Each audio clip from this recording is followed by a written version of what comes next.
Welcome to வெற்றி வம்சம்.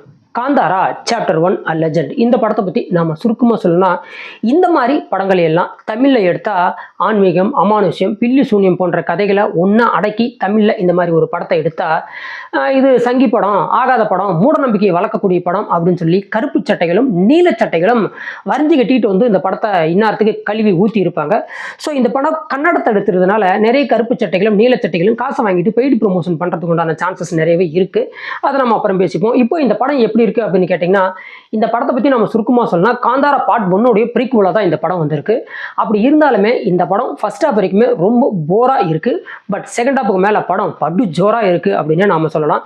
கிட்டத்தட்ட 2 மணி நேரம் 48 நிமிஷம் ஓடக்கூடிய இந்த படம் நாம் வந்து ஆன் த தேட்டரில் உட்காந்து பார்க்கும்போது இது ஒரு 4 மணி நேரம் உட்காந்து பார்க்கறதுக்கு உண்டான ஒரு ஃபீலிங் உண்டாது. அதுக்கு காரணம் என்னென்னா, ஃபர்ஸ்ட் ஹாப்பில் இந்த இவங்க செம்மையாக ஜவ் போட்டாங்க. ஒரு பக்கம் ஆன்மீகம், அமானுஷ்யம் இந்த மாதிரி விஷயங்களையும் தாண்டி வர்த்தகம், ட்ரைபல் பீப்புளுக்கு உண்டான சுதந்திரம், தீண்டாமை இந்த மாதிரி விஷயத்தையும் கதாநாயகன் பேசுறதாகட்டும், அதே மாதிரி அந்த துறைமுகத்தில் வரக்கூடிய ஒரு சில வியாபாரம், இந்த கமோடிட்டி சம்மந்தப்பட்ட விஷயங்கள் சொல்றதாகட்டும், இதெல்லாமே ரொம்ப லென்த்தியாக போய் படத்தை வந்து ரொம்பவுமே கொஞ்சம் ஜவ்வா இழுத்துருச்சு அப்படின்னு நம்ம சொல்லலாம்.